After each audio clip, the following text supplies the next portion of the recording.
Bismillahirrahmanirrahim. Assalamualaikum warahmatullahi wabarakatuh. Innal hamdalillah nahmaduhu wa nasta'inuhu wa nastaghfiruh wa na'udzu billahi min shururi anfusina wa sayyiati a'malina. May yahdihillahu fala mudilla lahu wa man yudlil fala hadiya lahu.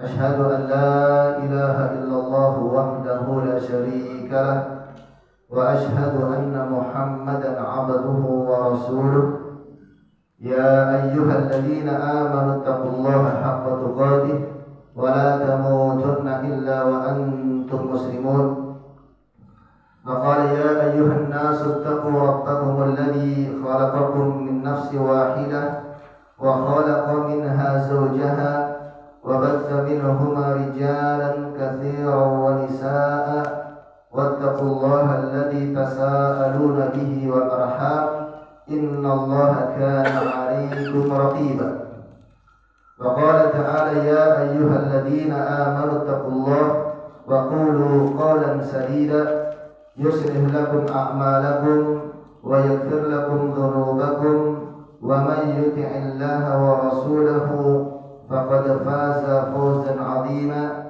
أما بعد فإن أصدق الحديث كتاب الله وخير الهدي هدي محمد صلى الله عليه وسلم وشر الأمور محدثاتها فإن كل محدثة بدعة وكل بدعة ضلالة وكل ضلالة في النار. Jamaah sekalian, bapak-bapak dan ibu-ibu yang dirahmati Allah Subhanahu wa taala. Alhamdulillah kita kembali bersyukur kepada Allah Subhanahu wa taala yang di kesempatan pagi hari ini Allah masih memberikan berbagai macam karunia dan nikmat yang Allah Subhanahu wa taala berikan kepada kita sangat banyak. Sehingga di antara salah satu bentuk syukur kita kepada Allah Subhanahu wa taala adalah mempergunakan nikmat-nikmat tersebut untuk beribadah kepada Allah taala, untuk semakin mendekatkan diri kita kepada Allah taala, semakin memperbanyak ketaatan kita kepada Allah Subhanahu wa taala, dan insyaallah termasuk kita di kesempatan pagi hari ini dalam rangka menjalankan ibadah salat subuh. Kemudian kita lanjutkan dengan ibadah menuntut ilmu. Ini sebagai salah satu bentuk syukur kita kepada Allah Subhanahu wa taala. Dan di kesempatan ini insyaallah taala dan mungkin kalau Allah mengizinkan seterusnya di pekan yang pertama kita akan melanjutkan kembali pembahasan dari kitab Khudh aqidataka minal kitabi wa sunnatis sahihah.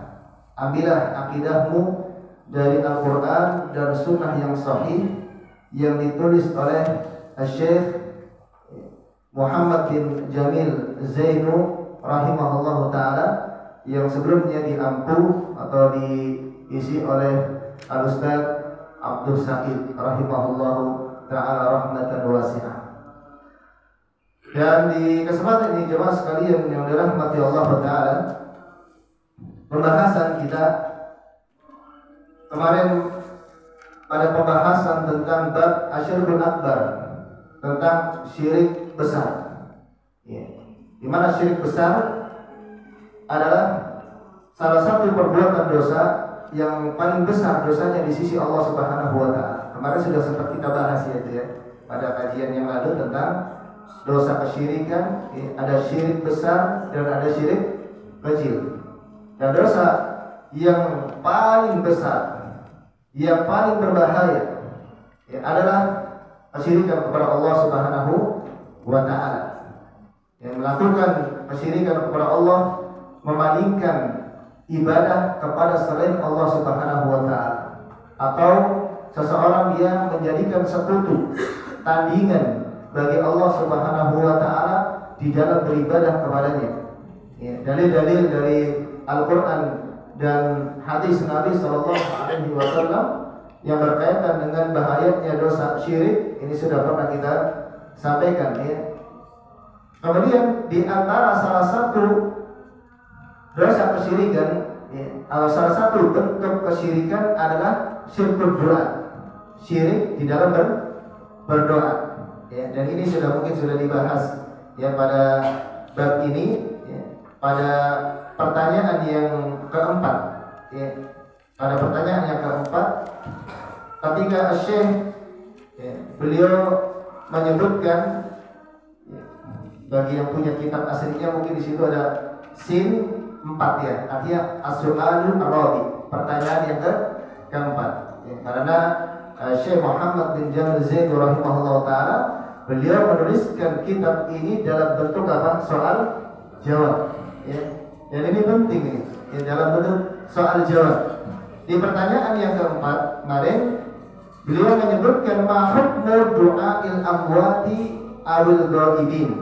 Apa hukum berdoa kepada orang yang sudah meninggal dunia dan juga kepada orang-orang yang tidak ada, meminta ya, bagaimana hukum meminta kepada orang yang sudah meninggal dunia dan juga meminta kepada orang tapi yang tidak ada. Yang mungkin sudah pernah dibahas ya. Ya. Maka belum jawab doa al-amwat awil ghaibina minasyirkil akbar. Doa meminta ya. Dan makna doa pada asalnya adalah anida, yaitu memanggil, menyeru, mengundang. Ini makna doa ya. Berdoa kepada orang yang sudah meninggal dunia ya. Ini termasuk syirik besar ya. Termasuk syirik besar. Allah Subhanahu wa taala berfirman, "Wa la tad'u min dunillahi ma la yanfa'uka wa la yadurruka, fa in fa'alta fa innaka idzan minadh dhalimin." Allah berfirman, dan janganlah kalian menyeru, berdoa, memanggil selain Allah Subhanahu wa taala sesuatu yang tidak memberikan manfaat bagimu dan juga tidak bisa memberikan bahaya, tidak bisa memberi manfaat, tidak bisa memberi bahaya. Fa in fa'alta, jika engkau melakukan hal itu, fa innaka idzan minadh dhalimin, maka sesungguhnya engkau termasuk orang-orang yang zalim. Maksudnya zalim di sini orang-orang musyrik. Karena kesyirikan adalah sebuah kezaliman. Kesyirikan ya, sebuah kezaliman. Nah, ini banyak di dalam Al-Qur'an, ya, banyak di dalam Al-Qur'an ketika Allah menyebutkan janganlah kalian berdoa, yad'una. Ya, janganlah kalian menyeru. Ya, dan juga ketika mensifati orang-orang musyrik ya, yang mereka melakukan kesyirikan besar, maka Allah Subhanahu wa taala mengungkapkan dengan kalimat doa.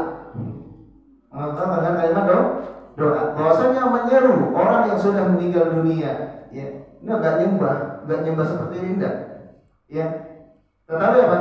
Menyeru, meminta dengan doa, ya fulan, ya syekh, kepada orang sudah meninggal dunia. Ya. Ya Syekh Abdul Qadir Jailani, datang kuburannya dan mengatakan ya Syekh Abdul Qadir Jailani, atau kuburan wali. Ya, dia meminta dengan memanggil. Bahkan termasuk ya, berdoa memanggil Rasulullah ketika sudah tidak ada. Dan Rasulullah sudah wafat. Dipanggillah ya Rasulullah, dia panggil dia wahai Rasulullah. Ini tidak boleh. Ini tidak boleh karena sudah meninggal dunia. Ya, begitu juga berdoa dengan memanggil sesuatu yang tidak hadir. Misalnya ya Syekh ada di Saudi Arabia, berdoa, wah ya Syekh, dipanggil, berdoa ya Syekh, misalnya Syekh siapa gitu. Kemudian apa? Dia meminta ya, supaya Pak Syekhnya memberi sesuatu. Ya, berikanlah rezeki kepada saya Syekh, tolong bantu saya Syekh. Ya, Syekhnya tidak ada. Ini termasuk apa? Syirikan. Termasuk kesyirikan. Ini ayat-ayat di dalam Al-Qur'anul Karim. Ya.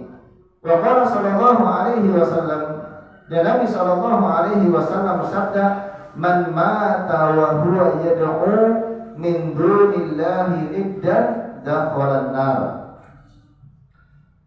Nabi sallallahu alaihi wasallam bersabda, barang siapa yang dia mati wa huwa yad'u, dan dia dalam keadaan berdoa kepada selain Allah, ya.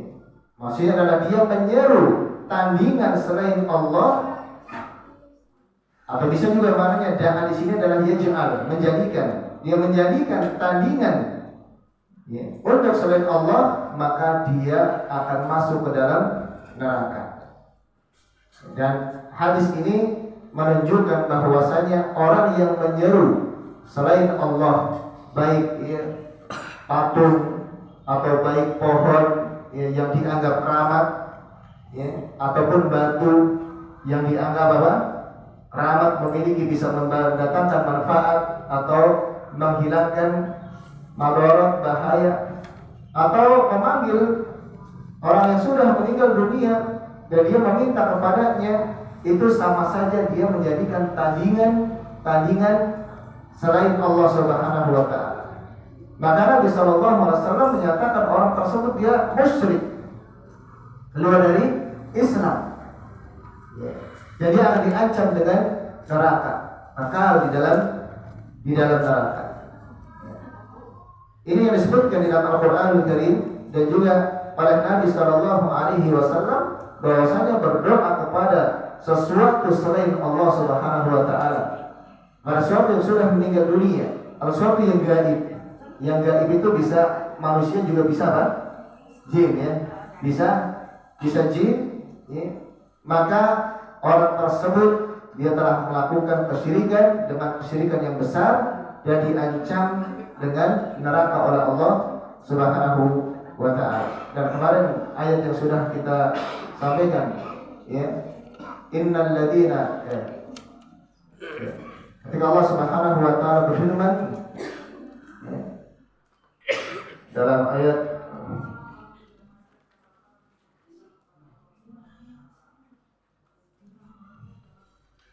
yang tidak teringat ayatnya, Allah Subhanahu wa taala mengharamkan orang yang melakukan kesyirikan ke dalam surga, melakukan kesyirikan untuk masuk ke dalam surga. Masuk ke dalam surga dan akan dimasukkan ke dalam neraka. Dan ini ayatnya sangat banyak dalam Al-Qur'anul Karim. Kemudian di pertanyaan yang kelima, selanjutnya Syekh Muhammad bin Jamil Zaini rahimahullah taala dia menyebutkan as-su'alul khamis, pertanyaan yang kelima, masih pada bab tentang syirik besar. Apa kata beliau?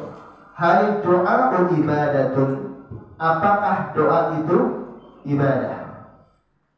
Sebagaimana tadi disebutkan di dalam Al-Quran, Allah Subhanahu wa taala telah menyebutkan bahwa orang-orang musyrik yang mereka melakukan kesyirikan, di antaranya adalah mereka berdoa ya, kepada wali-wali mereka yang sudah meninggal dunia dengan berdoa. Ya.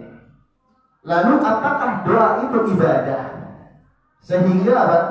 Sehingga orang musyrik yang berdoa kepada selain Allah itu dianggap sebagai kesyirikan. Karena kesyirikan itu kan sarfu naw'in min anwa'il ibadah li ghairillah. Memalingkan salah satu jenis ibadah kepada selain Allah, yang salah satunya adalah berdoa. Ya. Maka kemudian timbul pertanyaan, hal doa ibadah?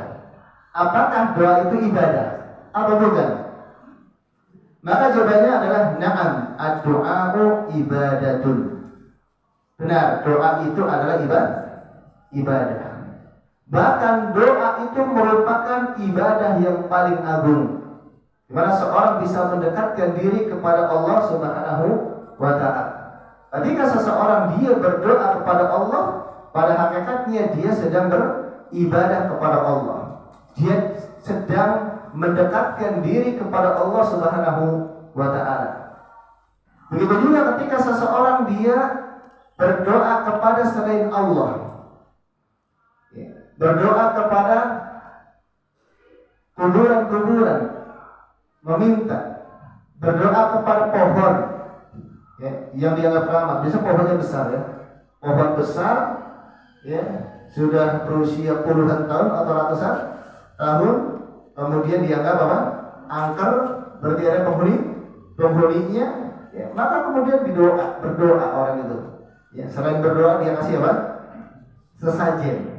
Habis itu apa? Berdoa, jangan ganggu kami. Ya, itu kan permintaan. Jangan ganggu kampung kami. Ya, ini berdoa. Maka seseorang ketika dia berdoa kepada selain Allah, berdoa meminta kepada pohon yang dianggap angker, keramat, berdoa meminta kepada batu, berdoa meminta kepada kuburan, ya, yang berisi wali-wali. Ini adalah salah satu bentuk ibadah. Ya, karena doa itu adalah ibadah. Dan ibadah atau doa itu tidak boleh ditujukan kecuali kepada Allah Subhanahu wa ta'ala. Makanya Allah Subhanahu wa ta'ala berfirman, qala ta'ala wa qala rabbukum ud'uni astajib lakum innal ladzina yastakbiruna an ibadati sayadkhuluna jahannama dakhirin ay dzalilin. Dan doa ibadah itu sebagaimana yang disebutkan dalam hadis Nabi sallallahu alaihi wasallam, ad-du'a'u huwal ibadah. Ketika Nabi sallallahu alaihi wasallam bersabda kepada para sahabatnya, inna du'a ibadatun, sesungguhnya doa itu adalah ibadah. Maka kemudian Nabi sallallahu alaihi wasallam membaca ayat ini, wa qala rabbukum ud'uni, dan Rabb kalian telah berfirman, ud'uni, berdoalah kalian kepadaku, astajib lakum, maka aku akan kabulkan doa kalian. Innal ladzina yastakbiruna an ibadati sayadkhuluna jahannama dakhirin. Sesungguhnya orang-orang yang mereka menyombongkan diri dari beribadah kepadaku, niscaya mereka akan masuk ke dalam neraka jahanam dalam keadaan hina. Nah, ayat ini Allah Subhanahu wa ta'ala memerintahkan kepada hambanya untuk berdoa. Ya. Dan doa ini, ya, kata Al-Imam Ibnu Katsir tentang ayat ini, ya, Al-Imam Ibnu Katsir rahimahullah ta'ala di dalam tafsirnya, ya, ketika beliau menafsirkan ayat ini, waqala rabbukum ud'uni astajib lakum, dan Rabb kalian, ya, telah berfirman, berdoalah kalian kepadaku, niscaya aku akan kabulkan doa kalian. Beliau mengatakan, hadza min fadlihi tabaraka wa ta'ala wa karamihi annahu nadaba ibadahu ila du'aihi. Ini adalah keutamaan dari Allah Subhanahu wa ta'ala dan juga merupakan bentuk kasih sayang kepada Allah terhadap hambanya, di mana Allah Subhanahu wa ta'ala meminta kepada hambanya untuk berdoa kepada Allah, meminta untuk berdoa. Wa takaffara lahu bil ijabah, dan Allah menjamin bagi siapa saja yang mau berdoa kepada Allah, maka Allah akan kabulkan doanya. Ya, akan kabulkan doanya. Ya. Dan doa jemaah sekalian yang dirahmati Allah Subhanahu wa ta'ala, makna doa yang disebutkan baik dalam bahasa Arab ataupun di dalam Al-Qur'anul Karim, ya, itu menunjukkan dua makna.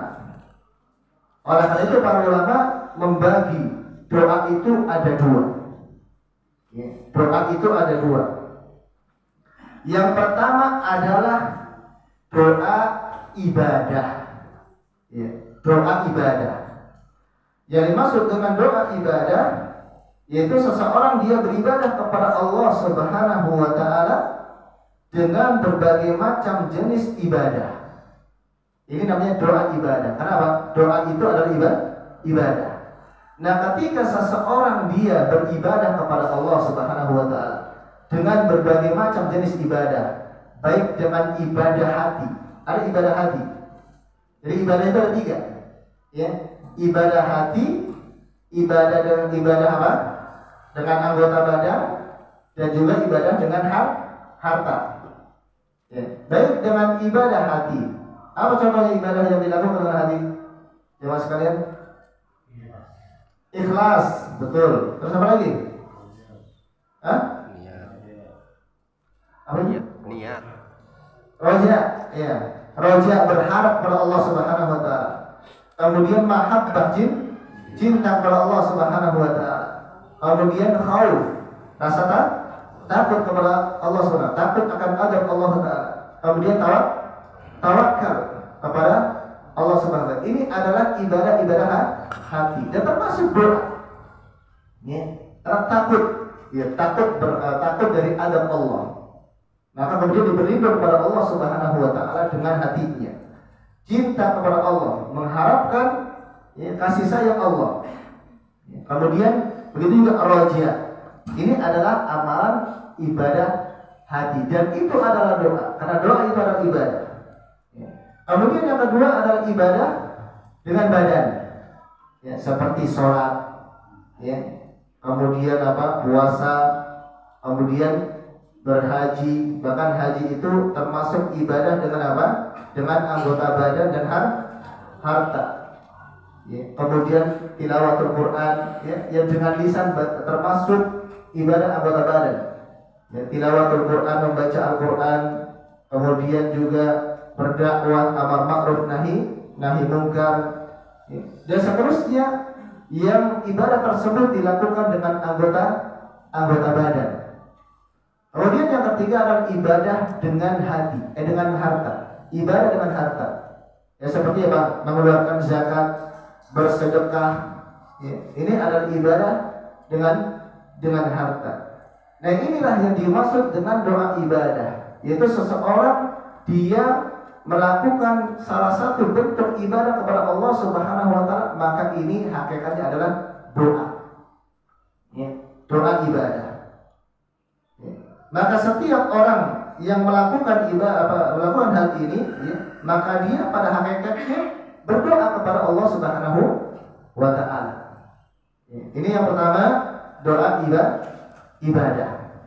Kemudian yang kedua adalah doa masalah. Jadi pembagian doa tadi ada dua, ya. Doa ibadah, yang kedua adalah doa masalah, doa permintaan. Masalah itu dari kata sa'ala. Ya, artinya meminta. Ya, kalau bahasa kita sudah jadi masalah. Saya lagi banyak masalah. Masalah banyak. Ya, sebenarnya kalau dalam bahasa Arab itu bukan masalah itu. Ya mungkin masaib, musibah atau iskalat, kesusahan, ya. Jadi yang kedua adalah doa masalah, yaitu doa permintaan. Yang dimaksud dengan doa masalah, doa permintaan adalah seorang dia meminta kepada Allah Subhanahu wa taala segala sesuatu yang bermanfaat baginya. Ya. Atau meminta kepada Allah agar menghilangkan kesusahan. Ya. Meminta rezeki kepada Allah. Ya, artinya doa-doa yang sering kita baca. Doa yang sering kita baca misalnya, ya, Allahumma inni as'aluka ilman nafi'an wa rizqan thayyiban wa amalan mutaqabbala. Ya Allah, sungguhnya aku memohon kepadamu ilmu yang bermanfaat, ya, rezeki yang baik dan amalan yang diterima. Ini kan doa. Kita meminta kepada Allah Subhanahu wa taala. Kemudian kita rezeki, kemudian meminta anak misalnya, ya, dikaruniai anak, meminta kesehatan. Ini namanya doa masalah. Termasuk ketika kita minta hidayah, baik doa meminta kepada Allah Subhanahu wa taala yang bermanfaat untuk dunia maupun di akhirat. Dunia maupun di akhirat. Ya, dunia seperti yang tadi, yang minta rezeki, minta kesehatan kepada Allah Subhanahu wa taala. Untuk akhirat, ya, minta dimasukkan ke dalam surga, dijauhkan dari neraka. Bahkan semua ibadah itu adalah doa. Salat, ya. Dan salat secara bahasa maknanya adalah doa, permintaan. Ya, kenapa? Karena salat di dalamnya isinya adalah doa-doa. Dimulai dari, ya, takbiratul ihram, kemudian baca istiftah, ya, Allahumma ba'id baini wa baina khotoyaya, ya Allah jauhkan diriku, ya, antara diriku dengan kesalahan-kesalahan dan seterusnya. Bahkan di dalam surat Al-Fatihah, ya, Makanya Al-Fatihah dinamakan juga dengan nama As-Shalah. Ya. Shalah. Di dalamnya Allah membagi surat Al-Fatihah itu menjadi dua bagian. Yang pertama, ya, ada doa ibadah, ada doa permintaan di dalam surat Al-Fatihah. Doa ibadah diantaranya adalah dengan berzikir, memuji Allah Subhanahu wa Ta'ala. Ketika kita membaca Alhamdulillahirabbil alamin, itu kan pujian bagi Allah. Ar-Rahman Ar-Rahim, pujian kepada Allah. Ya, Maliki Yaumiddin, pujian kepada Allah. Ya, ini namanya doa ibadah. Kemudian bagian yang kedua adalah doa mas'al, doa permintaan kita kepada Allah. Ihdinas siratal mustaqim, tunjukilah kami ke jalan yang lurus. Siratal ladzina an'amta 'alaihim, jalan orang-orang yang kau beri nikmat atas mereka.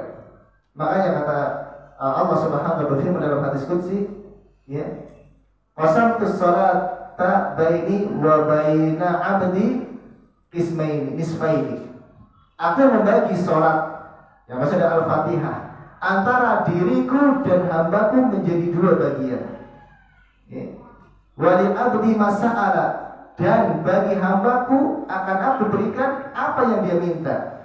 Wa idza qala abdi alhamdulillahi qala Allah majjadani abdi. Apabila hambaku berkata atau membaca alhamdulillah, segala puji bagi Allah, maka Allah akan berfirman, sungguh hambaku telah memujiku. Wa idza qala ar-rahmanur rahim qala Allah athna alayya abdi. Ya, dan apabila hambaku mengatakan, ya, berdoa, ya, Ar-Rahman Ar-Rahim, maka Allah berfirman, hambaku telah menyanjungku. Ya, kemudian ketika ihdinas siratal mustaqim, maka Allah akan berikan apa yang dia minta. Ya, ini doa permintaan, ya, di dalam sholat, ya, baik di dalam sholat kita, kemudian setelah kita sholat, di dalam sujud kita, ya. Dan semuanya adalah ibadah kepada Allah Subhanahu wa Ta'ala, ya, ibadah kepada Allah Subhanahu wa Ta'ala. Dan doa ikhwani fillah rahimakumullah ta'ala disebutkan, kita bahas sedikit tentang masalah doa, ya. Disebutkan oleh Al-Imam Ibnu Qayyim Al-Jauziyah rahimahullah ta'ala di dalam kitab, ya, Al-Jawabul Kafi liman sa'ala 'anid dawa, ya, Asy-Syafi. Ya, apa yang disebut dengan apa kitab Ad-Da' wa Dawa, yaitu penyakit dan obatnya. Ini kitab yang sangat bagus, ya, untuk mengobati penyakit. Ya. Beliau mengatakan di dalam kitab Al-Jawabul Kafi yang berkaitan dengan doa. Ya. Beliau katakan, ya, ad-du'a min anfa'il adwiyati. Doa itu adalah di antara obat yang paling bermanfaat. Ya. Doa itu adalah obat yang paling bermanfaat. Jadi kalau seandainya seseorang dia sakit, ya, atau seseorang dia terkena musibah, maka jangan dia menggantungkan kepada dirinya sendiri, atau ketika sakit dia menggantungkan kepada obat. Ini obat yang hissi, ya, atau menggantungkan kepada dokter. Dan jarang di antara kita ketika sakit meminta kepada Allah Subhanahu wa Ta'ala, tapi langsung berobat ke dokter. Dia lupa berdoa kepada Allah Subhanahu wa Ta'ala. Padahal Allah adalah Syafi, yang menyembuhkan. Obat itu hanya wasilah saja. Ya, obat yang kita minum itu wasilah saja. Ya, penyembuhnya adalah Allah Subhanahu wa Ta'ala. Dan seseorang ketika dia sakit, terkena musibah, maka hendaknya dia berdoa kepada Allah Subhanahu wa Ta'ala, karena itu yang paling manjur daripada obat. Kata beliau, bahwa aduul bala, dan doa itu adalah musuhnya bala. Apa itu bala? Musibah, segala kesusahan. Musuhnya bala, musibah itu adalah doa. Yadfa'uhu wa yu'alijuhu. Doa itu akan pertama menolak bala, ya, menolak bala, ya, artinya ketika bala musibah itu sebelum datang, dengan doa dia tidak jadi datang, tidak akan menimpa. Wa yu'alijuhu, dan juga mengobati bala, menghilangkan. Yang ketika bala atau musibah, sakit, kesusahan itu sudah meninggal turunnya bala, wa yarfa'u menghilangkannya, atau yukhaffifuhu idza nazala, atau meringankan musibah apabila dia turun. Dan Allah Subhanahu wa taala juga mensifati Al-Qur'an itu sebagai sifat.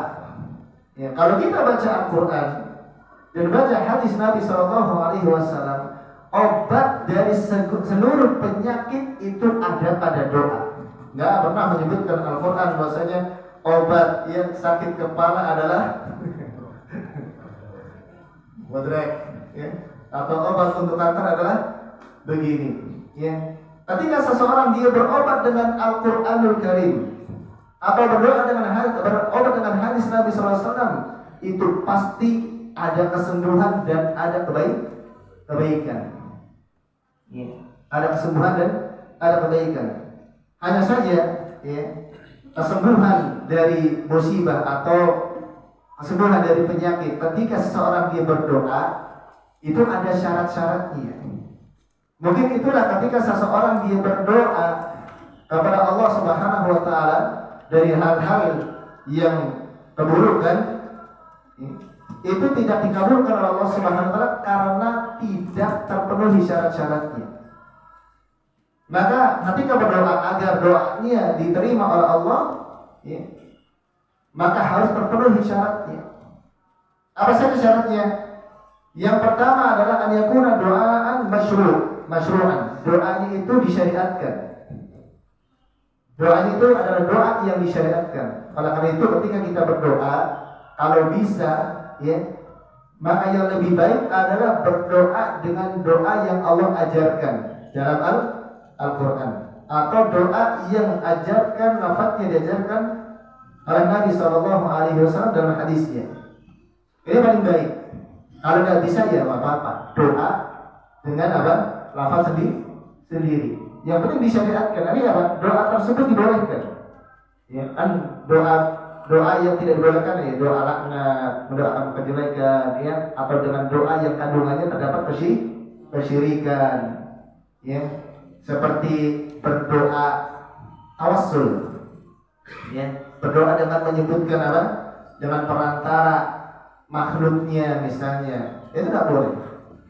Ya, berdoa, ya, dengan kedudukan Nabi Sallallahu Alaihi Wasallam seperti yang kalimat sering diucapkan, ya Rabbi bil Mustafa balik mako sidana wafir lana mama. Itu sebenarnya doa. Itu doa. Hanya saja doa tersebut tidak akan diterima oleh Allah Subhanahu wa taala. Kenapa? Terkandung kesyirikan atau minimal bid'ah. Kenapa? Karena berdoanya dengan tawassul yang tidak disyariatkan. Dengan apa? Dengan wasilah menyebutkan perantara kedudukan Nabi Sallallahu Alaihi Wasallam. Wahai Rabbku, dengan kedudukan Nabi Sallallahu Alaihi Wasallam bil Mustafa. Mustafa siapa? Nabi Sallallahu Alaihi Wasallam. Balik maqasidana. Sampaikanlah tujuan-tujuan kami, kabulkanlah tujuan-tujuan kami, dan ampunilah dosa-dosa kami. Ini tidak pernah diajarkan dalam Al-Qur'an dan dalam hadis Nabi Sallallahu Alaihi Wasallam. Padahal Allah Subhanahu Wa Taala berfirman apa? Wa qala rabbukum ud'uni, dan Rabb kalian telah berfirman, berdoalah kepada aku langsung. Berdoalah kepada aku langsung. Jadi syarat yang pertama adalah doa itu harus yang disyariatkan. Syarat yang kedua adalah ikhlas ketika berdoa, karena doa itu ibadah. Mengharapkan pahala dari Allah, mengharapkan kesembuhan dari Allah, ya, mengharapkan segala sesuatu apa yang dia minta kepada Allah Subhanahu wa taala. Ikhlas. Kemudian yang ketiga adalah an yakuna ma'al yakin bil ijabah. Syarat yang ketiga, dia harus yakin bahwasanya doanya itu akan dikabulkan. Ini yang jarang. Saat ketika berdoa, ya khusyuk, ikhlas kepada Allah, tapi dia kurang yakin. Dia harus yakin, ya, harus yakin bahwasanya doanya akan dikabulkan. Ya. Karena kata Allah Subhanahu wa taala, "Ana inda dhanni 'abdi bi." Aku tergantung prasangka hambaku kepadaku. Kalau hambaku ketika berdoa dia yakin Allah akan mengabulkan doanya, Allah kabulkan. Kalau tidak yakin, ya Allah kabulkan. Maka harus penuh dengan keyakinan. Kalau seandainya kita sakit, ya ada seorang sakit, sudah ya, berdoa, sakitnya apa? Berdoa kepada Allah.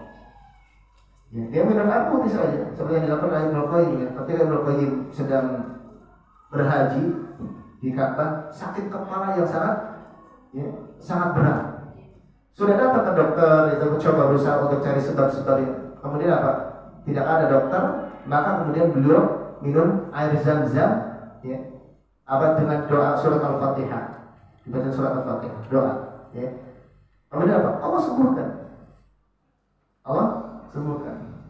Coba kalau dipraktek Pak, sakit berat, ya, minum air putih, dibacakan, ya, ayat-ayat misalnya, itu kan ruqyah. Ruqyah itu apa? Obat. Al-Quran itu obat untuk penyakit jiwa dan penyakit apa? Ruh. Ya. Penyakit jiwa dan penyakit ruh harus dengan apa? Keyakinan yang tinggi. Ya, Allah akan menyembuhkan. Kemudian yang keempat adalah syarat yang keempat, ketika seorang berdoa dia harus terbebas dari perkara yang halal, yang haram, perkara yang haram. Gak boleh dia makan makanan yang haram. Salah satu di antara sebab tidak terkabulnya doa seorang hamba adalah ketika dia mendapatkan rizki yang tidak halal. Dia mencari harta yang haram dengan cara yang haram. Dan ini sangat berpengaruh pada seseorang. Kalau seorang dia pakai pakaian haram, atau misalnya dia makan dari makanan yang haram, maka dia berdoa bagaimanapun tidak akan diterima oleh Allah Subhanahu wa taala. Jadi disebutkan oleh Nabi SAW ketika menyebutkan ada seseorang yang dia dalam keadaan safar, kemudian apa? Pakaiannya lusuh, rambutnya acak-acakan, sudah dalam keadaan capek, meminta berdoa kepada Allah. Ada dalam keadaan waktu dikabulkannya doa, dia berdoa kepada Allah, ya Allah, mengangkat tangannya ke atas langit, menghadap langit. Namun Allah Subhanahu wa taala tidak mengabulkan doanya. Karena apa? Karena sebab dia memakan makanan yang haram. Makanya perlu kita perhatikan jemaah sekalian kepada Allah. Jangan sampai harta yang kita dapatkan meskipun apa sesuap nasi itu dari yang haram. Karena sangat berpengaruh kepada kehidupan kita. Seorang dia mendoakan anaknya untuk soleh, tetapi dia kasih makanan yang haram, dari yang haram, maka nggak akan diterima doanya oleh Allah SWT. Allah nggak akan kabulkan. Jangan sepelekan. Yang mungkin kita tadi mencuri, merampok, atau merampas, mungkin tidak. Tapi yang samar-samar itu, yang sebagian kaum muslimin menganggap itu bukan apa? Bukan perkara yang haram, seperti riba atau jual beli yang haram tapi tidak diketahui apa hukumnya, padahal itu haram, seperti akad-akad muamalah.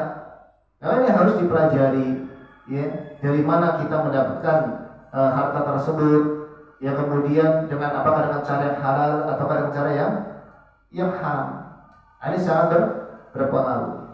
Kemudian juga Allah Subhanahu wa taala itu akan mengabulkan doa seorang hamba. Bahkan Allah Subhanahu wa taala sangat menyukai hambanya apabila berdoa dengan apa? Merengek-rengek.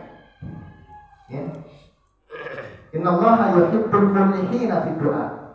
Sesungguhnya Allah mencintai hambanya yang merengek-rengek ketika berdoa. Apa merengek-rengek itu bahasa kita? Meminta dengan sungguh-sungguh. Kalau bisa sampai nangis, ada yang sampai guling-guling. Kalau bisa sampai menangis, betul-betul meminta. Ya Allah, sampai meneteskan air mata. Berdoa kepada Allah, Allah menyukai itu. Dan Allah Subhanahu wa taala akan mudahkan untuk mengabulkan doanya. Mengabulkan doanya. Ini masih lanjutan dari ucapan Ibnu Qayyim al-Jauziyah, wa huwa silahul mukmin, dan doa itu adalah senjatanya orang yang beriman. Doa itu senjatanya orang yang beriman. Nggak perlu pakai pedang, ya. Yang paling kuat, maksudnya senjata yang paling ampuh adalah berdoa. Bagaimanapun kekuatan orang yang beriman, kuat fisiknya, kuat badannya, ya, kuat senjatanya, tapi senjata yang sifatnya hissi, ya, melawan orang kafir itu nggak akan bisa mengalahkan mereka, nggak akan bisa, kecuali dengan apa? Doa kepada Allah Subhanahu Wa Taala. Karena orang beriman akan dimenangkan di atas orang-orang kafir itu dengan apa? Pertolongan Allah, bukan karena apa? Jumlahnya banyak, tidak. Bukan karena apa? Senjatanya lebih kuat. Jadi orang yang beriman dia akan bisa mengalahkan orang-orang kafir, bisa mengalahkan orang Yahudi ketika keimanan mereka itu apa? Sangat besar kepada Allah Subhanahu Wa Taala. Meskipun jumlahnya sedikit, maka Allah akan menangkan orang yang beriman di atas orang-orang kafir. Maka yang paling berbahaya adalah ketika jumlah orang-orang kaum muslimin itu banyak, tetapi imannya lemah. Imannya lemah. Meskipun senjatanya tidak akan kalah, ya nggak akan menang. Lihat bagaimana kisah perang Uhud. Padahal di dalamnya ada Rasulullah Shallallahu Alaihi Wasallam. Ketika perang Uhud melawan orang musyrik, ya. Dalam perang Uhud kaum muslimin menang atau kalah? Kalah. Dan kalahnya itu karena Allah Subhanahu Wa Taala menghendaki mereka kalah. Sebagai apa? Ujian. Padahal ada Rasulullah SAW. Bahkan sampai Rasulullah apa? Patah gigi taringnya. Banyak sahabat yang meninggal. Itu sebabnya apa? Satu, yaitu mereka, ya, ada sahabat-sahabat yang diperintahkan untuk berada di atas gunung Uhud, ya. Mereka untuk tetap di sana menjaga. Ini perintah Rasulullah Sallallahu Alaihi Wasallam. Bagaimanapun keadaan kami di bawah, baik kami menang ataupun kalah, kalian tetap di sana. Ya. Namun kemudian apa? Ketika di bawah itu sudah melihat orang-orang beriman dan Rasulullah sudah mulai memenangkan peperangan, mereka sebagiannya turun, gak taat kepada Rasulullah. Maka kemudian orang musyrik mereka ambil strategi dengan memutar. Yang diaturnya waktu itu adalah siapa? Khalid bin Walid, memutar daerah gunung, menyerang dari belakang. Benar. Ini sebabnya karena apa? Tidak taatnya kepada Allah dan Rasulnya. Ya.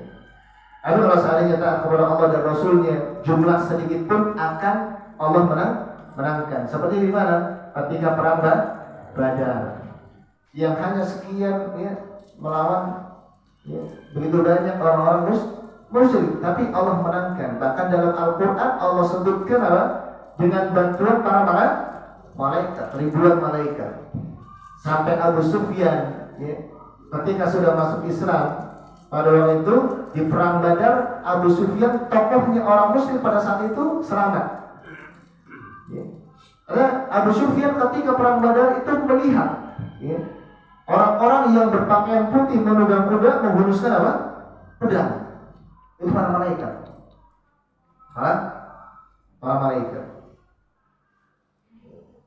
Jadi doa itu adalah silahul mukmin, ya, silah al-mukmin, senjata orang yang beriman. Bagaimanapun dalam keadaan apapun, maka hendaknya seorang dia itu berdoa kepada Allah Subhanahu wa Ta'ala. Bahkan di dalam hadis Rasulullah Sallallahu Alaihi Wasallam bersabda, "Ad-du'a silahul mukmin wa imaduddin wa nurus samawati wal ard." Doa itu adalah senjatanya orang yang beriman dan tiangnya agama. Tiangnya agama salat, ya, dalam salat ada doa. Dan cahaya langit dan bumi. Baik, kata Ibnu Qayyim al-Jauziyah rahimahullah taala, doa tadi kan doa itu musuhnya apa? Bala. Nah, ketika berhadap-hadapan antara doa dengan bala, musibah akan datang, ya. Kemudian doa. Ini ada 3 keadaan. Ya. Ketika seseorang dia berdoa, kemudian ada bala, musibah yang akan datang, ini ada 3 keadaan. Yang pertama, ya, doa itu lebih kuat dari bala. Ya, doanya lebih kuat, dia betul yakin kepada Allah Subhanahu Wa Taala. Ya. Maka doa itu akan apa? Menghilangkan bala, mengalahkan bala. Balanya tidak akan turun. Ya. Balanya tidak akan turun. Ketika doa itu lebih kuat, karena di pertempuran di atas langit itu, ya, di langit itu, ya, ketika musibah itu mau turun, doa naik, bertempurlah antara doa dan bala. Kalau doanya lebih kuat, maka balanya akan turun. Itu kata beliau. Ya, kalau doanya lebih kuat. Kemudian yang kedua, doa itu lebih lemah dari musibah. Dan musibah atau bala itu lebih kuat. Maka musibah atau bala itu akan mengenai seorang hamba. Tetapi musibah itu bisa menjadi ringan karena doa tersebut. Karena adanya doa. Ya, berarti musibah itu akan hilang tergantung kuat dan tidaknya doa. Kalau doanya kuat, musibah itu ringan akan hilang. Kalau doanya dia ringan, ya, tidak lebih kuat, ya, akan meringankan musibah itu, meskipun tidak menghilangkan. Ya. Kemudian yang ketiga, an yataqawwama wa yamna'a kullu wahidin minhuma sahibahu. Jadi doa itu sama-sama kuat. Doa dan musibah itu sama-sama kuat, ya. Sehingga apa? Yamna kullu wahidin minhuma sahibahu. Ketika sama-sama kuat, ya bisa menimpa, bisa tidak. Ya bisa menimpa, bisa tidak. Ya. Ini ada hadis, ya, yang disebutkan oleh Ibnu Qayyim al-Jauziyah rahimahullah taala dalam riwayat Al-Hakim dalam Mustadraknya. Kata Nabi sallallahu alaihi wasallam, la yughni hadarun min qadarin. La yughni hadarun min qadarin. Wa du'a'u yanfa'u mimma nazzala wa mimma lam yanzil. Wa innal bala la yanzilu fayalqahu du'a'u fayatali jani ila yaumil qiyamah. Kata Nabi sallallahu alaihi wasallam, sikap kehati-hatian itu tidak akan menyelamatkan seseorang dari takdir. Sikap hati-hati, seseorang tidak akan menyelamatkan dari takdir. Seorang dia misalnya hati-hati di jalannya, sudah naik pelan-pelan, naik motor pelan-pelan, kemudian apa? Pakai helm. Kalau Allah menakdirkan celaka, pasti akan, ya, kecelakaan, pasti akan kecelakaan. Karena apa? Karena takdir itu sudah Allah tetapkan. Karena ada kan orang yang sudah berjalan hati-hati, itu kan jalannya nggak ngebut. Karena kalau ngebut lebih mudah untuk celaka lagi. Itu tidak akan bisa, ya, menghilangkan takdir. Seseorang dia menjaga kesehatan, olahraga setiap hari. Olahraga tujuannya apa? Sehat, supaya nggak sakit. Tapi apa? Allah berikan sakit. Allah berikan sakit. Bahkan ada orang yang rajin olahraga, dia meninggal masa di usia muda. Kenapa? Takdir. Tapi takdir itu hanya bisa dirubah dan ditolak dengan apa? Doa. Kata Nabi SAW, la yaruddul qadara illa doa. Tidak ada yang bisa, ya, melawan takdir, merubah takdir kecuali doa. Ya, kalau kita ingin sehat, berdoa kepada Allah, Allah berikan kesehatan. Ya. Olahraga, ya mungkin sebabnya, ya, olahraga itu sebab, hanya sebab. Tetapi semua kesehatan datangnya dari Allah. Ya, kesehatan datangnya dari Allah. Bisa juga orang yang tanpa olahraga dia sehat. Ya, tapi ada juga orang yang olahraga dia sakit. Bahkan kebanyakan orang yang sakit olahraga dia. Ya. Jadi tidak ada yang bisa melawan atau merubah takdir kecuali doa. Ini ada pertanyaan, kenapa? Bukankah takdir itu sudah Allah tetapkan? Kok bisa berubah? Kok bisa berubah? Nah, Allah telah menetapkan takdir. Tapi ketika seseorang berdoa, itu juga kan takdir dari Allah. Ya, takdir dari Allah. Sehingga apa? Ketika Allah menetapkan takdir yang lain, ini apa? Allah berubah takdir dengan takdir. Sehingga apa? Ya, manusia tetap dalam takdirnya. Ya, manusia tetap dalam takdirnya. Hanya saja tadi takdir yang misalnya sebelum berdoa dia mungkin takdirnya adalah buruk, ketika berdoa kepada Allah menjadi takdir yang baik. Tidak menafikan takdir, gitu. Tidak menafikan takdir dengan berdoa. Makanya yang paling bermanfaat, ya, yang paling bermanfaat. Oleh karena jamaah sekalian yang dirahmati Allah Subhanahu Wa Taala, di dalam bab ini di mana doa itu adalah ibadah, ya. Bahkan dia tadi sebutkan dalam hadis Nabi SAW, ad-doa inna doa huwal ibadah. Sesungguhnya doa itu adalah ibadah. Dan dalam riwayat yang lain, tapi riwayatnya lemah, ya, in ad-doa mukhul ibadah. Doa itu adalah otaknya, intinya ibadah. Itu lemah, ya. Maka tidak boleh berdoa kepada selain Allah Subhanahu Wa Taala. Karena doa itu adalah kekhususan bagi Allah Subhanahu Wa Taala. Maka barang siapa yang dia memalingkan suatu yang khusus bagi Allah dan dia peruntukkan untuk selain Allah, maka termasuk kesyirikan. Termasuk kesyirikan. Dan Allah Subhanahu Wa Taala menyebutkan dalam Al-Quran, mengapa orang-orang yang dia berdoa kepada wali-wali yang sudah meninggal dunia itu sebagai bentuk kesyirikan, karena pada hakikatnya itu beribadah kepada mereka. Dalam Al-Quran Allah berfirman, wa ya'buduna min dunillahi ma la yadurruhum wa la yanfa'uhum wa yaquluna haula'i syufa'auna indallah. Allah berfirman tentang orang-orang musyrik yang menjadikan orang-orang soleh yang sudah meninggal dunia itu sebagai apa? Sebagai pemberi syafaat bagi mereka di sisi Allah. Allah firmankan, dan mereka beribadah kepada selain Allah, ya, sesuatu yang tidak bisa memberikan madarat dan tidak bisa memberikan manfaat. Dan mereka mengatakan, ya, mereka ini, ya, adalah pemberi syafaat kami di sisi Allah. Apa yang dilakukan oleh orang-orang yang menjadikan syafaat? Yaitu orang-orang yang datang ke kuburan wali-wali, orang-orang yang soleh. Apa mereka kerjakan? Meminta kepada penghuni kuburan, berdoa. Enggak menyembah, enggak sholat di depannya, ya, enggak berpuasa untuk mereka, enggak. Hanya apa? Mereka datang ke kuburan para wali-wali yang sudah meninggal dunia atau orang-orang soleh dan meminta agar apa? Agar hajatnya disampaikan kepada Allah, menjadikan perantara. Namun dengan demikian Allah Subhanahu Wa Taala menyebutkan bahwa itu adalah ibadah kepada mereka.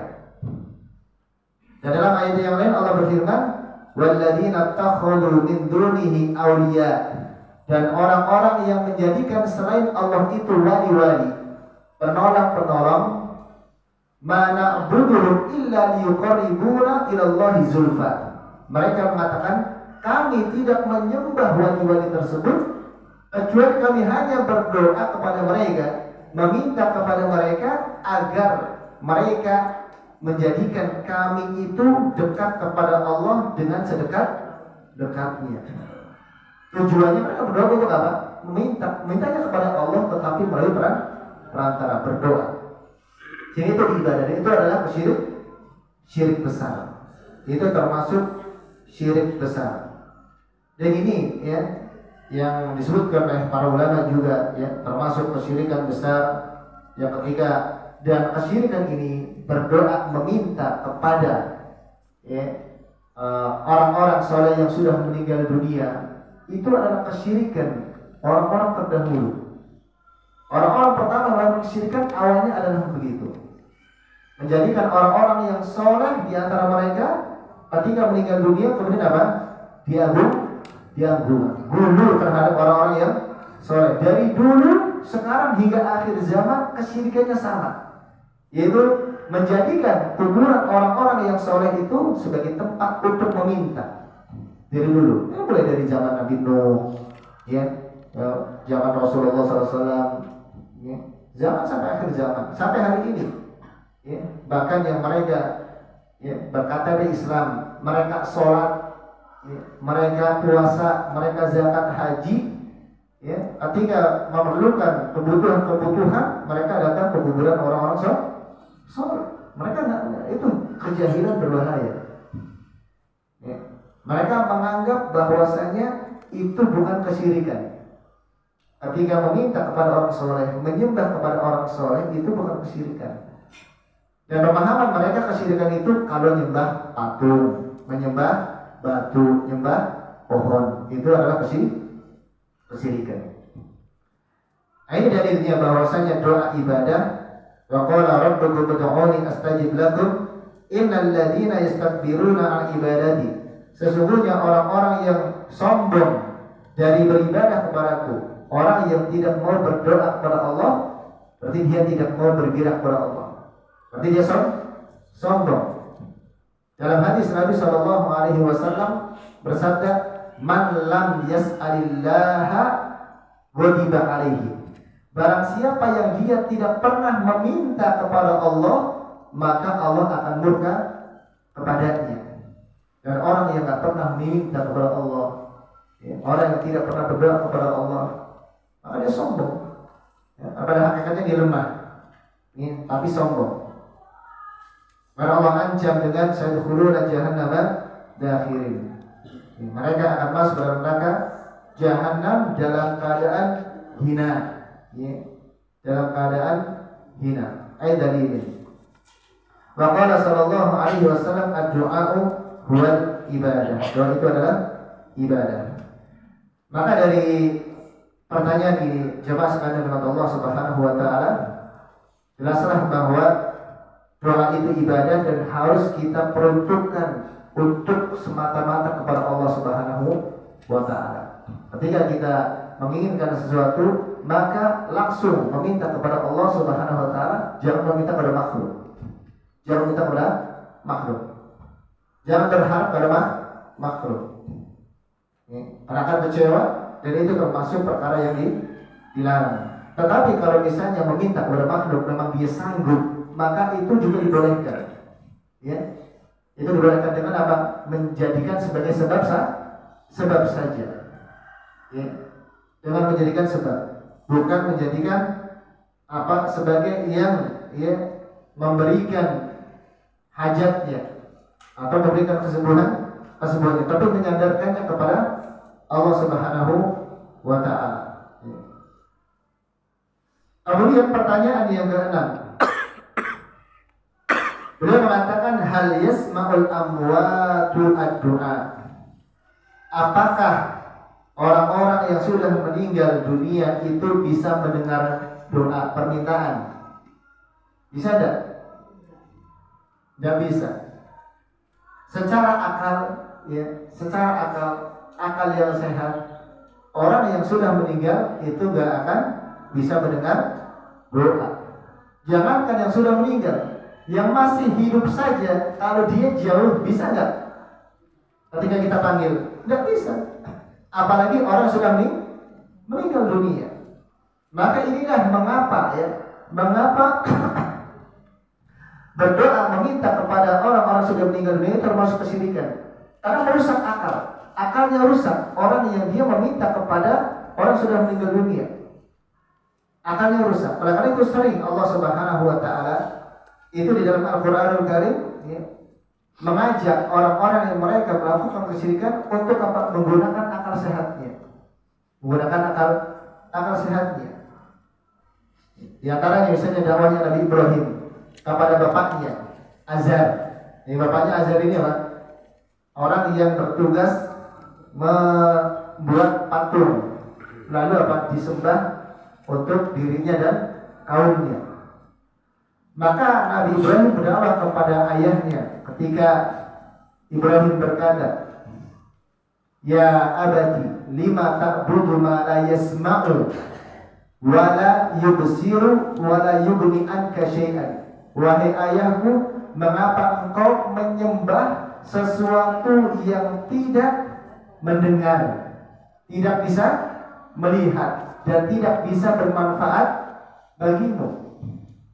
Mengapa? Itu pakai apa? Logika. Pakai logika saja. Dia patung, nggak bisa dengar, nggak bisa melihat, nggak bisa juga memberikan kepada kita apa-apa, nggak ngasih rizki, bahkan dikasih, ya dikasih saja. Ya, bahkan nggak bisa menolong ketika yang menyembah itu dalam kesusahan. Maka itu tidak layak untuk disembah, tidak layak untuk disembah, nggak bisa mendengar. Maka jawabannya adalah la yasma'una.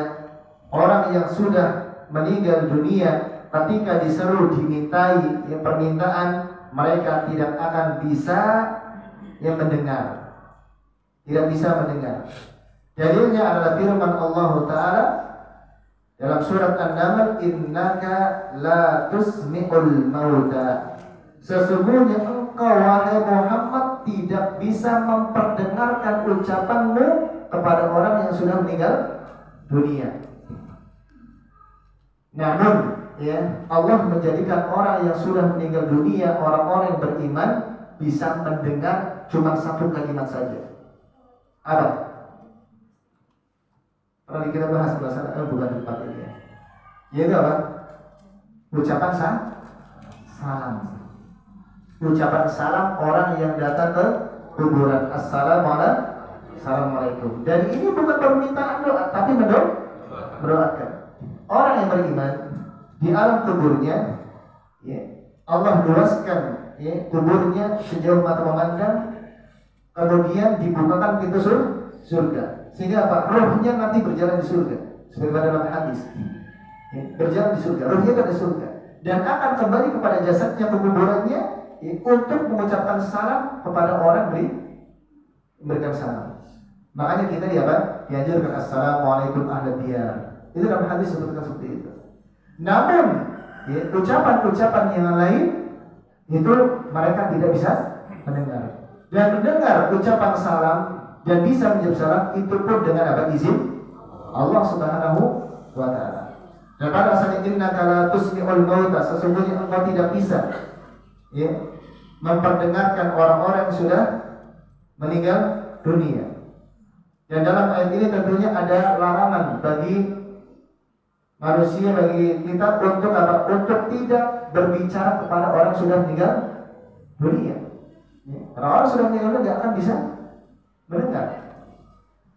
Terlebih lagi apalagi meminta.